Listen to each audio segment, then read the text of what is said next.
Hey guys, and welcome back to the FFP. Today we have got our waiver wire week 4 claims and every player that you need to consider picking up. We're coming off of a week 3 really kind of defined by the quarterbacks who were playing this week. I believe there were 6 quarterbacks who weren't starting last week that started this week. And of all those guys, I got to say Danial Jones looked the best. He was phenomenal. And he's one guy that we're going to talk about later on. But we're talking about plenty more players as a whole. As always, there'll be timestamps down in the description. If you guys want to listen to us on podcast, you can do that as well. And leave a comment if you've got any questions down below. Really nothing else to cover though, so let's get into the first guy, as I think there's a lot of things and a lot of different players that we need to go over. There seem to be a lot of talent emerging this week. Yeah, so before we get to our first guy, a couple things real quickly there. One, we always say this every video. There's so many different leagues out there that we can't talk about every scoring system, bench depth, things like that. There's just too much to consider, so you have to flex this into your league. The other thing, this is the first week for buys. Buys start this week coming up. There's the 49ers, the Jets are on a bye. Some early injury concerns out there. Julian Edelman chest. T.Y. Hilton quad, and Saquon Barkley had to be the biggest one out there. He left. He returned in a walking boot and crutches. It didn't look good. I'm sorry for Barkley owners. That's got to just break your heart. I think you actually saw something you told me a few minutes ago about Edelman, right? Yeah, so as far as Edelman goes, it looks like he already had an x-ray and nothing is broken at this point. And as you were talking about, we'll talk about probably a bit more about it later, but he'll probably play. There's reasons as to why he didn't return in that game, but we'll talk more about that later. However, again, I don't think anything's broken. At least that's what we've heard so far. Yeah. And then the final thing we want to mention, some people say, well, you release it so early, the waiver wire video, and we release a start sit video pretty early, late Tuesday night, Wednesday morning. Well, here's the thing. Anything that we might miss today, we'll talk about on a start sit video regarding injuries, waiver wire, and then again on Friday we have a video. I don't know if we want to explain how that's going to work, but yeah, so we do videos on Friday, and what we'll do is we'll pick a topic. Last week it was trade targets or whatever it may be, and then at the second half of the video, and really I think the most important part of the video, is injury updates, getting you guys caught up. The reason we do that is Friday is really when we start to find things out about these injuries, so we can be a bit more thorough and give you guys even more confidence. It also allows us to put out another video. We like to put out at least 3 videos a week. So that's really all we got for you guys. Rob, I believe you have the first player. All right. So the number one guy I want to talk about, and we've actually talked about him for a few weeks. I'm surprised he's still out there, but that's DJ Chark.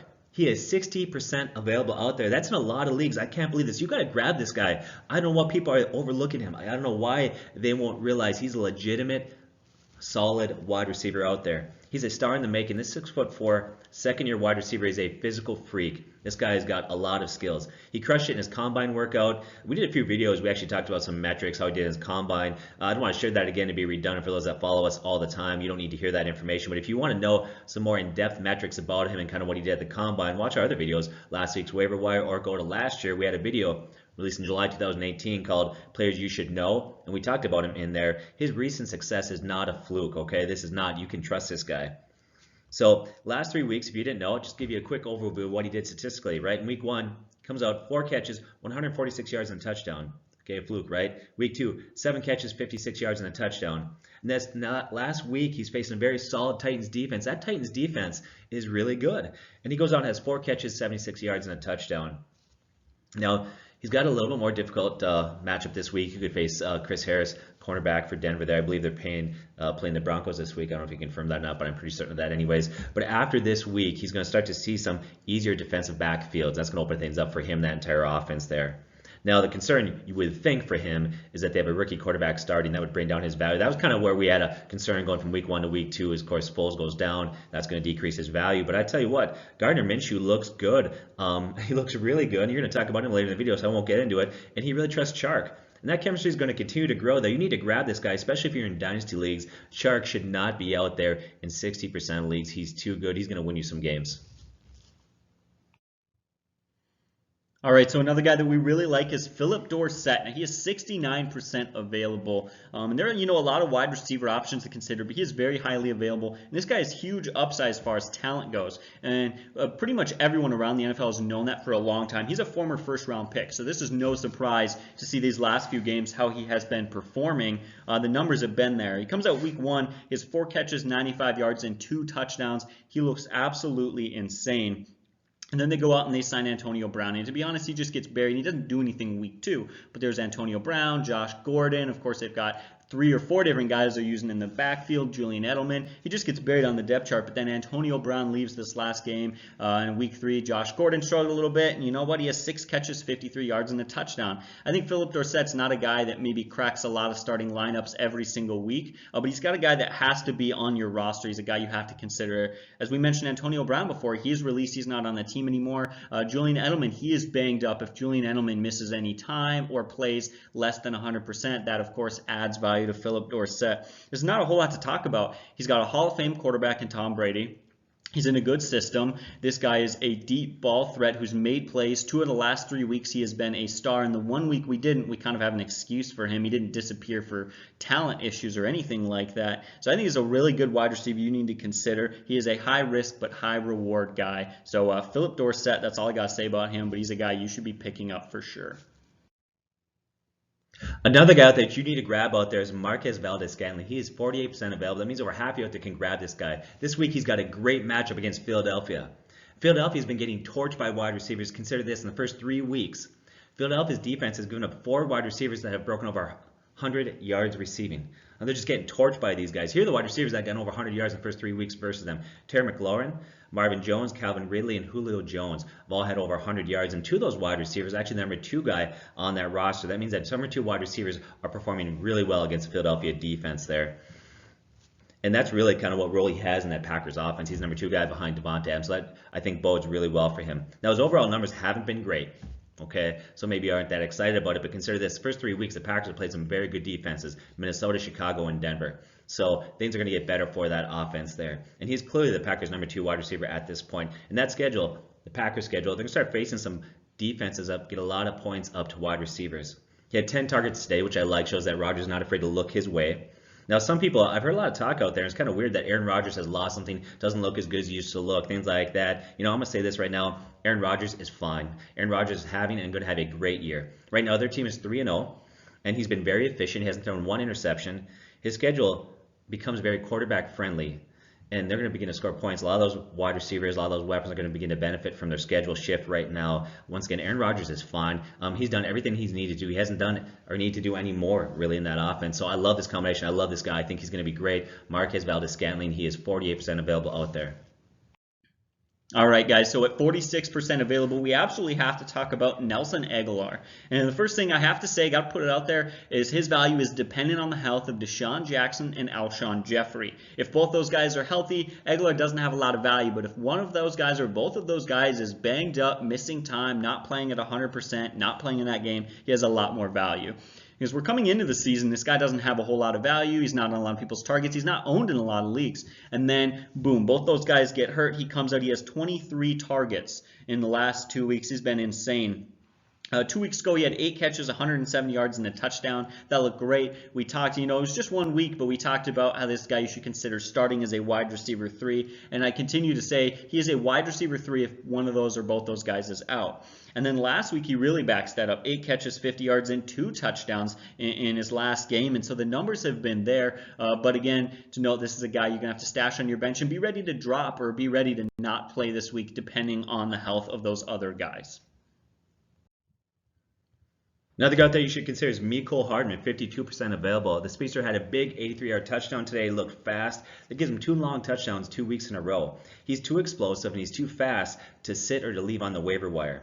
And he plays in a great offense with what's becoming, I guess you would say, one of the greatest quarterbacks of all time. I mean, I know it's early in his career, but Pat Mahomes is unlike anything I've ever seen. The guy is insanely good. Here's the concern I have for him, though. I think a guy you need to look at. You can't overlook this guy, but he'll be inconsistent at times concerning his targets and catches. Demarcus Robinson also had a big touchdown today, kind of reminding us how hard it is to pin down consistent usage between those wide receivers there. And once Tyreek Hill comes back and becomes the number 1 wide receiver again, the snaps between the two, you look at Hardman and Robinson, who's going to get it. I think we need to watch that, see how it plays out. Only time will tell how that's going to work itself out and who you could trust. He had a nice game today. Once again, he had a touchdown, 97 yards. But he only had 2 catches. He's only been averaging 4 targets per game this season. Now, I took a look at it going back all 3 weeks, and I looked at today. And that would be the Chiefs' target distribution, and they've been pretty consistent all 3 weeks. So here was today's line, but today's line, once again, is very similar to what they've done. The number one target guy, there's Kelsey with 8. He's always kind of been near the top and will be. Travis Kelsey is that go-to guy they trust. And number 2, Sammy Watkins with 8. The number 3, I would put running backs combined. And this is true every game they played. They hit the running backs, And today it was 8 times they targeted them. I think last week it was 9 times they targeted the running backs. Then at number 4, I put 4A and 4B. I put Robinson and Hardman. They switched roles last week. One had 5, one had 4. This week it was opposite. This week Robinson had 4 targets. Hardman had 5. I think you need to use this guy next couple of weeks. I think he's very valuable as long as Tyreek Hill is out there. So use him, or if you already own him, you might want to think about trading this guy because value is high. But whatever you do, don't let him stay in the waiver wire. He's definitely too talented and too much of an explosive offense to let that happen. Absolutely. So let's look at Dionte Johnson, 96% available out there. Reports came out that he was going to start this week, and Dante Moncrief was inactive. He had 5 drops in the first couple weeks, so they were done with him. So the rookie third-round pick went out today, and he had 3 catches, 52 yards, a touchdown, and 6 targets there. Now, Mason struggled a little bit at times today if you watched that game. He had a couple big plays, but he also had some struggles there. Johnson's also a rookie, so I wouldn't count on him yet, but he's definitely a guy that you need to keep your eye on there and stash in deep leagues. All right, so here we got Preston Williams at 97% available.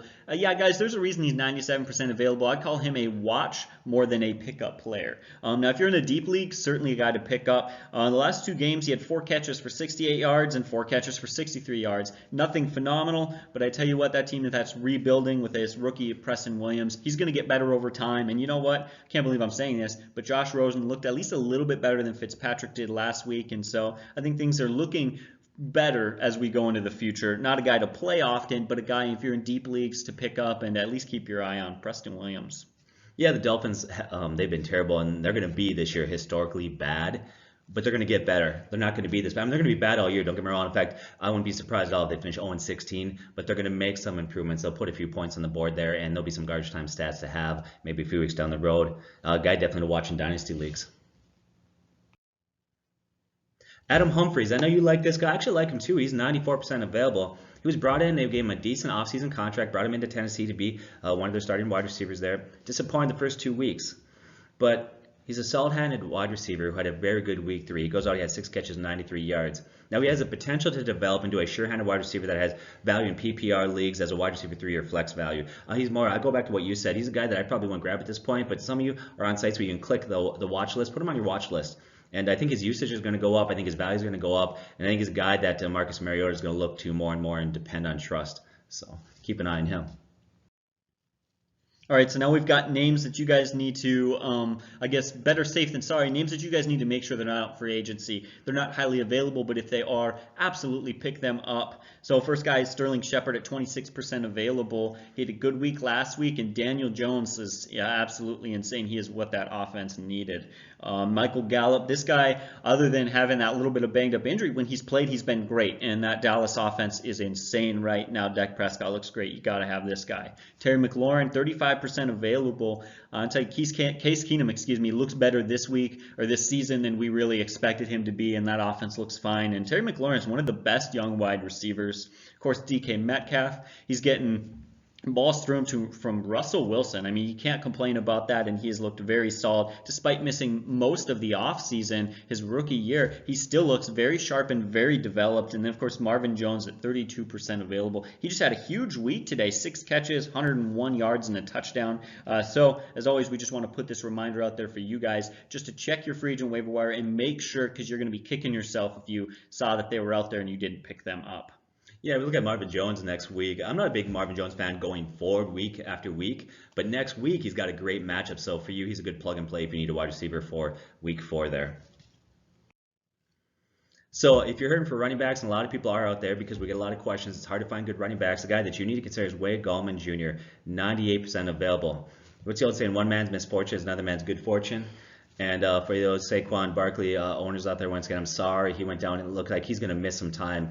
Well, I'm guessing, 3 to 5 weeks with that, but who knows? Barkley did come out tonight and said he's not done for the year. So that tells me 2 things. 1, he's going to be back, or at least he thinks he's going to be back. But 2, for him to say it like that tells me he's going to miss some time. Mm-hmm. And so he left in crutches tonight. He had a soft cast on. Initial reports are high ankle sprain, but they're going to have an MRI tomorrow. We'll have to wait and see. Now, in the first season, Gallman showed he can he can handle running back duties, and he has some fantasy value as a rookie in the league. He had a total of 669 yards, 34 catches in 13 games, and yards per carry of 4.3. So this guy can be productive, and I think things are going to open up too. If it was Eli Manning there, I wouldn't be too excited, but I really feel like Danial Jones is going to open things up for him there. His first season showed he's got good hands, and he's very good in the passing game. I think that's really important there. He did vulture a touchdown in week 1 here. Like I said, I like Danial Jones. I think everybody in that offense benefits from him starting there, and he's probably going to be very, very highly sought after waiver wire claim this week. Once again, Wayne Gallman. If you own Barkley, you got to handcuff him, and if you don't, he could be a guy that you could use for a few weeks there as a plug-and-play, especially as we hit some buys. Yeah, I was going to say, I hate to play the role of Captain Obvious here, but if you own Barkley and you were relying on him to be your number 1 running back, that much is obvious, and this has got to be the number 1 waiver claim for you this week, pretty much hands down. All right, so what about Rashaad Penny? 37% available. This is a guy that you need to take a look at getting. If he's out there, absolutely pick him up. Worst thing comes to worst, he adds good bench depth to your running back, and he's got high upside. He's a former first-round pick that Seattle drafted to be the guy in their offense, and last year was a bit of a disappointment, but he looks so much better this year. The last 2 games, he has looked good, and even more important than that, because you can look as good as you want, opportunity is at least half of the battle in fantasy, and I think he's going to really start to see some opportunity as we move forward. Chris Carson has 3 fumbles in 2 weeks. That's getting to a point where they're going to have to start sitting this guy and taking carries away from him if that's going to continue. Turnover battles are really a majority of what wins NFL teams games. That is how you win, by winning the turnover battle. And so I think they're going to have to start giving some extra carries to Penny, giving him some extra time out there. And so I think Penny's got some value. You need to go out there and make sure you're picking up this guy. Yeah, 2 weeks ago, Penny sat this week with an injury, but 2 weeks ago, Carson had the 2 fumbles there, and sure enough, Penny got some action. He actually outperformed him, had a touchdown, had more yards, his yards per carry were better. He was definitely just a better running back on the field. Now, at that point, we said, hey, Chris Carson's still the better back, and this is his team, but then he goes out this week and fumbles again. You got to grab Penny. If you're a Chris Carson owner, you got to be a little concerned at this point. Another guy you need to consider picking up there is Ronald Jones. He's not wildly available, but he is available in about 30% of leagues out there. So after week 1, he goes out and he has a good week. 13 carries, 75 yards, and a yards per carry of 5.77. Went out in the video, we talked about the fact that he's a younger back. He's got more upside than Barber. He's definitely talented, and he is the type of player that the Bucs would love to become their franchise running back if he could prove to be reliable there. But then going to week 2, right? Bucs go with the hot hand. The hot hand that week was Barber. Barber goes out and he has a good game in terms of yards, and he had a touchdown, but he wasn't really efficient. He had a yards per carry of 3.6. Just kind of reminded that he's kind of a plower, head first type of guy. Is not very explosive. And Barber's got a much more, I guess you would say, a lower bar, a lower ceiling. So coming into week 3, who's going to be the guy? It's going to be Barber, Jones. Well, this week Jones was clearly the better back. So he goes out as 14 carries, 80 yards. 5.7 yards per carry, and he also added 1 catch for 41 yards, and that was huge. And I'll tell you why that was huge, that 1 catch for 41 yards, because one of the deficiencies in Jones's game, one of the concerns was he wasn't very good, wasn't very effective in passing downs, didn't have great hands, things like that, right? Has a wonderful catch there, but he also went out in week 1 and had a 1 catch for 18 yards. So this guy's been working on that part of his game. He's improving that area. I think it's going to increase his value. It's going to increase the likelihood he becomes the go-to back for that team there. I'm going to go out there and say this right now. By the end of the year, Jones will be their starting back. They're not going to keep giving Barber the ball there. They want to look to the future, and I think the future is going to be Ronald Jones. You need to grab him once again. That's really important. All right, we've got probably far from the most exciting pick out there, but Carlos Hyde, 37% available.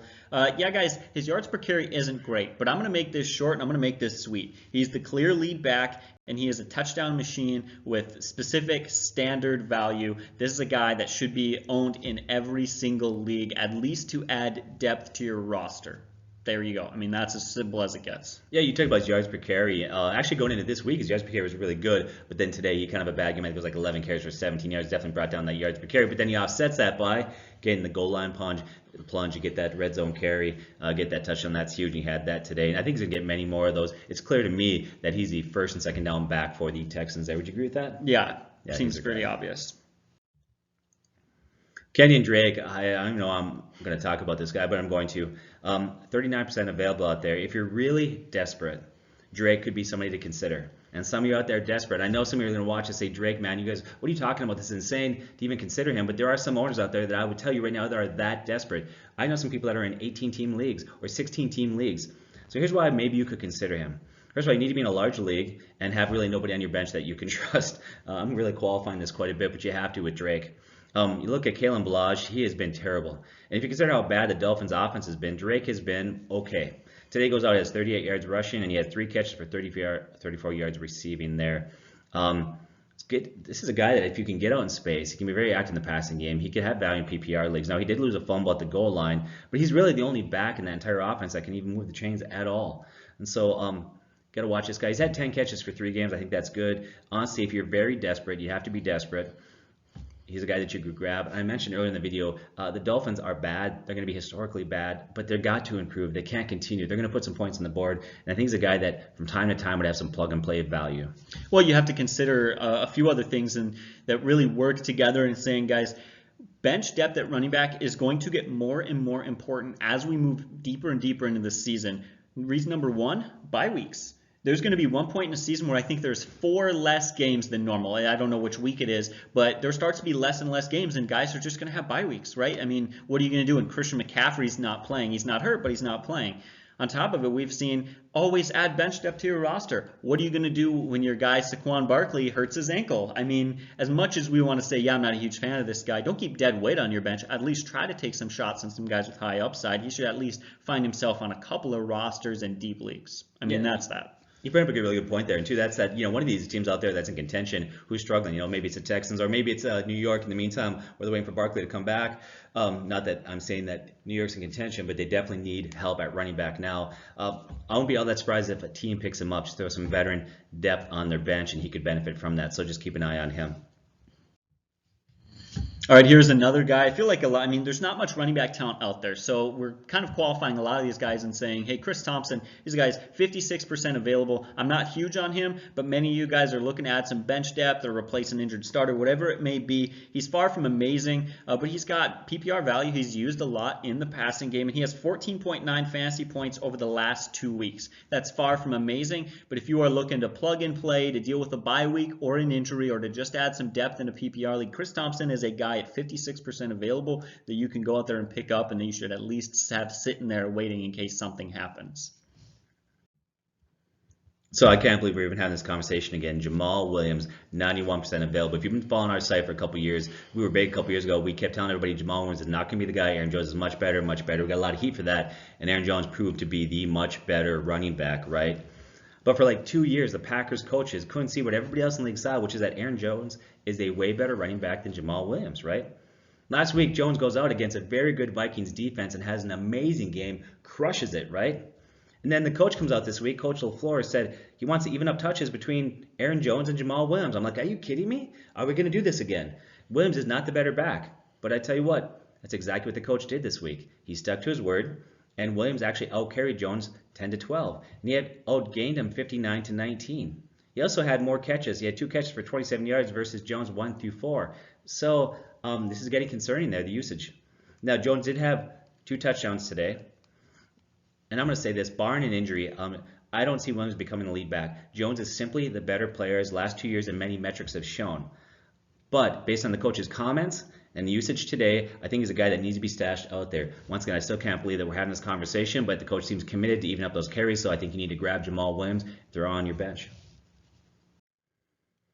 All right, guys, so we've got Frank Gore here, and first thing I got to say, he had a better week this week than I thought he was going to have. I was telling people to avoid starting him, but he wasn't a terrible start. In fact, he really surprised me. We're going to talk about some of that. I think some people are getting a little overhyped on him, but let's break down some of the numbers. Over the last 2 weeks, he's had 33 carries for 144 yards, 2 touchdowns, and an improved yards per carry of 4.36.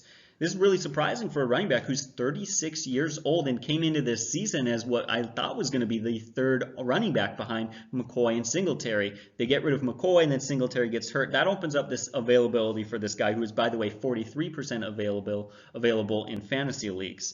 Now, there are a few things to know. One of the things being he was actually held out of the end zone the majority of the game this week against the Bengals until I believe it was under 2 minutes. It was like 1:57 left. He had a 1-yard touchdown run. Other than that 1-yard run late in the game, That was really it. If the Bills were up by more points, if they were winning, if it was a solid victory, I don't think he would even gotten those carries. It wouldn't have mattered. I don't think that he's going to get that sort of touchdown in most weeks. Additionally, you also have to look at the fact that, do you know that the Cincinnati Bengals have given up more fantasy points to running backs than any other team in the NFL? Then you couple that with the fact that Devin Singletary is going to come back, and he is going to be the lead running back. He is better in the passing game. He so far has looked at least a little bit better in the running game, and he is the younger back. All that considered, I don't think this guy has huge fantasy value going forward, but if you're in deep leagues and you're nervous about Singletary, yeah, Frank Gore is a guy to consider at 43% available. Teddy Bridgewater, 94% available. Guy's first start today in a long time. The Saints got purely defensive touchdowns, so he didn't really need to do much there. He didn't need to throw the ball quite a bit. But what we did see was he looked pretty comfortable running a high-powered offense, and he did it in enemy territory, playing in Seattle. It looked pretty good. He went out to 177 yards passing and 2 touchdowns. This week he faces Dallas. Now, Dak Prescott in that offense, they're looking great. They're moving the ball. They're scoring points, which means Teddy's going to need to score points to keep him in that game and to win that game there. I like Teddy Bridgewater if you're looking for somebody. If you're somebody who lost Drew Brees or if you lost Ben Roethlisberger, somebody like that, I think he's definitely a guy that you could stream. He's got a good matchup this week, and he looked pretty good in his first start. All right, so for those of you guys who are streaming quarterbacks, 29% available. Josh Allen is a great quarterback to stream. This week coming up, he's going to be playing the New England Patriots in a tough divisional matchup. Yeah, the Patriots are a good team, but he's going to have to score points to win that game. So that right there, I think, bodes really well for his fantasy value. When you look at his passing numbers, he doesn't look like a great quarterback. He's averaging only 250 yards per game, and he's only throwing 1 touchdown per game. Those numbers are far from phenomenal. But for some reason, he's averaging 21.5 fantasy points per game. And why is that? That's because of what he's doing on the ground. He has 2 touchdowns over the first 3 games, and he had 46 rushing yards last game. Those numbers are very good for a very mobile quarterback, which A, means it's going to help him in the passing game buy time and make deep throws, but also, of course, those rushing touchdowns, that adds a lot as well. Now, this was something that really surprised me. I was watching NFL Red Zone today, so I'm going to quote NFL Red Zone, what they said. I didn't necessarily know if this is true, but they said since week 12 of last season, he has been the number 4 fantasy quarterback. That right there bodes really, really well for him. I couldn't quite have the time to really quantify and qualify and check all of that, but from what I looked, that actually seemed to be about accurate. And this is a guy who is a really good matchup this week, or not a great matchup, but a good matchup, and has been a really good fantasy quarterback. So Josh Allen is a guy to play this week for sure. Yeah, some concerns might be the Patriots defense is playing lights out. If you actually go back last year, I think you go back like the last 11 or 12 games, they're playing really, really well. This year they're playing great, obviously, but they're also been playing some very bad offenses there. We'll see what that defense is made of this week. I think that defense is obviously going to play well. Patriots are going to win, I believe, but I think that Josh Allen will be able to get some points on the board there, and I think it'll benefit you. So I love that stat that you quoted from Red Zone. That was awesome. Matthew Stafford, 48% available versus Kansas City. Kansas City allows a lot of points to quarterbacks there. Now, up to this point, Matthew Stafford's got 6 passing touchdowns in 3 weeks, and he's been very solid. Hasn't been great, but he's been a solid quarterback there. Now, Matt Patricia wants to avoid a shootout. He wants to avoid Stafford throwing over 30 times per game if he can. They're not going to be able to control the narrative in this one here. Patrick Mahomes is going to put points on that board. Game script's going to dictate that Stafford's going to need to throw the ball a lot, so I think it's a very good matchup this week. All right, so we've got Andy Dalton as a quarterback that you should consider. Now, he played the Bills last week, and he struggled, and so people are probably wondering why. First of all, we like his 2 wide receivers, Ross and Tyler Boyd, but also he played the Bills last week, and the Bills are a good defense. You can look at the numbers. I'm not going to waste any time, but break down the Bills' defense so far this season. They've been a good defense, and what I like is coming up this week, he plays Pittsburgh, who has given up the 6th most fantasy points to quarterbacks entering week 3, and so I think this is a very good consideration going forward. Andy Dalton. There are a lot of quarterbacks we want to offer you as options. Andy Dalton is one of them. I think what also bodes well for him is they got Mixon finally going in the running game today a little bit. I think that's going to carry over to next week, and that's going to open up because not only it's going to open up play action, but also Mixon's highly used in the passing game, so that's going to help. What about Jacoby Brissett? 81% available out there. Plays Oakland this week coming up there. A couple things to consider when we look at that next week. I think that's a decent matchup for him. I think he could do all right. Hilton left the game injured today. Obviously, his availability is going to greatly affect the value of Jacoby in this one, so we're going to have to monitor that and see how he does. When he's on the field, that's a huge bonus for him. He's off the field, that decreases value quite a bit. He goes out today and has 310 passing yards. He's got 7 touchdown passes for the season. That's really good there. So I think he's a guy that you can play if you need to. I think there are better options out there, but definitely certainly worse options if you need to stream a quarterback this week. All right, Case Keenum. This guy is looking like the quarterback that he was when he was playing for Minnesota. He has been good this year. But what we really like about this is he's 85% available. This is one that really helps you out in 2 quarterback leagues or deep leagues. And he plays the Giants this week, and this was the real thing that we wanted to know. He plays the Giants this week. That defense has been brutal. In fact, they just played the Buccaneers, and they made Jameis Winston, who had been struggling the first few weeks, they made Jameis Winston look like a Hall of Famer. So this is a really solid matchup play. Of course, we like Terry McLaurin, and Case Keenum's had a good year this year. Far from an amazing quarterback, he's not going to be Pat Mahomes this week, but he is probably a pretty good play, or at least a good consideration. Danial Jones, what do I say? Wow. If you're a New York fan, you got to be excited. And a lot of people are upset that Eli got benched, but it was obviously the right choice. The rookie first-round pick goes out today, got his first start, and he played great. To the tune of 336 passing yards, no interceptions. He threw 2 touchdowns, and he also had 2 rushing touchdowns and 28 yards rushing. Had a great game. He was huge. But there was a lot of indications that he was going to be a good quarterback. He looked great in the preseason. In fact, there was kind of a little bit of discussion in the preseason. Should it be him or Eli Manning? I think looking back, we know who it should have been in retrospect, right? Eli Sidney was the right choice. Now this week coming up, they play Washington. Now, Washington is a better defense than Tampa Bay. Tampa Bay's defense looked good the first 2 weeks, but I think we're being honest, on paper, we know going into this year that Tampa Bay's defense was going to be in the bottom third. I think they begin to show a little bit of that today, and we're going to see that moving forward. So I think Washington's defense is a little bit more difficult, but it's still a defense that can be exposed. Now, one concern would be losing Saquon Barkley. How much does that hurt his value? Daniel Jones, right? In some ways it could hurt him, in a lot of ways it could help it. One, you got Sterling Shepard back. Sterling Shepard's a quality wide receiver. Got Evan Ingram. Evan Ingram is one of the best young tight ends in football right now. Not having Saquon Barkley there will hurt, but it also forced him to have to throw the ball more. So if you like, if you need somebody out there, I like Daniel Jones, somebody that you could take a shot on. Marcus Mariota, 88% available, playing Atlanta. Atlanta's defense is not a top-tier defense, obviously. And I think that DeMarcus has been better this year than he was the last couple years, so I think that's a good thing. But he's not a prolific passer. Now, the Titans thrive on playing defense and running the ball. I think there are better options out there. So if you're considering Marcus Mariota, you could definitely do that. But I think I would encourage you to look somewhere else to find your quarterback for week 4. All right, Gardner Minshew, I love this guy. Great name, great mustache, and great play. He is 92% available, and people are probably a little bit nervous as he plays Denver this week. Yeah, there's a lot of talent on that Denver defense, but they haven't quite been that same Denver defense this season that they have been in the past. In fact, through the first 2 weeks, they didn't get a single sack. Furthermore, I like that Gardner Minshew has looked good. He came out week 1, replaced Nick Foles, and he looked good, but we had some questions. Week 2 came, week 3 came. He looked good last week against the Tennessee Titans, or this last week, I should say, his last game. I tell you what, Gardner Minshew is a guy to consider for sure. How about tight ends? Look at Will Dissely, tight end for the Seattle Seahawks, 57% available out there. So last week he goes out, he had 5 catches, 50 yards, and 2 touchdowns. This week he follows it up with 6 catches, 62 yards, and a touchdown. With a lot of teams that are struggling to find a good tight end out there, you need to grab this guy. He did some things last year, kind of give indications that he had that sort of talent. He could be very successful. Last year he had one game early in the year, had 3 catches, 105 yards, and a touchdown. Had another week right after that, 3 catches, 42 yards, and a touchdown. Played 2 more games sparingly and then got injured. He's a guy that you need to grab. I think he's got huge value, not just a plug and play, but I think he could become your weekly tight end. In fact, I picked him up, played him, and sat O.J. Howard there, and I'm glad that I did. All right, for the Houston Texans, we've got Jordan Akins. This guy, many of you probably didn't even know who he was heading into this game, but man, he had a big week, 3 catches for 73 yards and 2 touchdowns. As you just alluded to, you just talked about, there's a real need for tight ends out there. And so this is a guy to absolutely consider, especially if you're forced to have a backup tight end or a bench tight end. I know a few leagues do that. Not only the huge week last week, I think that what really that came from was not necessarily a fluke, but the fact that the Houston Texans were really trying to solve their terrible offensive line issues, and so they were playing a lot of 2 tight end sets and trying to get these guys out there and use them in the passing game and mix them in to help the blocking and the running game. I think that's a trend that's going to continue. With how bad that offensive line has been, Deshaun Watson absolutely needs that to play better if his career is going to last any longer, if his season is going to last any longer. And so I think that's adjustment that we're going to start to see moving forward. Maybe not quite to that extent, maybe not quite 73 yards and 2 touchdowns extent, but Jordan Akins is a guy to consider, a guy to watch out for in the future. I think he's going to get more use as that team has more confidence from a really good week 3 that he had.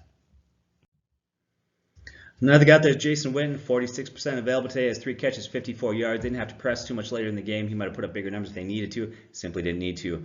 Found the end zone the first 2 weeks, and next week he plays New Orleans. Now he's a guy that has a safe floor, but I would say because of his age, got a lower ceiling there. But with bye weeks coming up, he's a guy that you could definitely play. He's a decent plug and play for you. All right, as a Vikings fan, I was excited to see the way that Irv Smith played this week. If you're in a league where you're just looking, you got a deep bench, and you just want to watch this guy for sleeper value or stash him or whatever, this has got to be the guy. Not only is he drafted for his hands and his route running ability, they talked about for a tight end, he is almost a wide receiver. That's really what they talked about. And you know what? The numbers proved he had a good week, and he looked fast.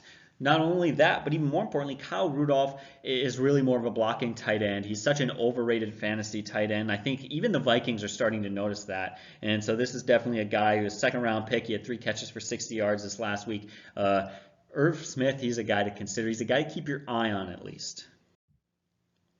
Lastly, we want to throw out 2 names for you. One is Golden Tate, the other is Chris Herndon. These guys coming in this last week, their suspensions are basically over, and so these are guys to consider. Chris Herndon, tight end, Golden Tate, wide receiver. If you need a guy at those positions, they're guys who really, because their suspensions, haven't been considered in the waiver wire, and they often fall very underrated or very underused, and often don't get picked up because people simply forget about them. So that's just 2 more names for you guys to consider.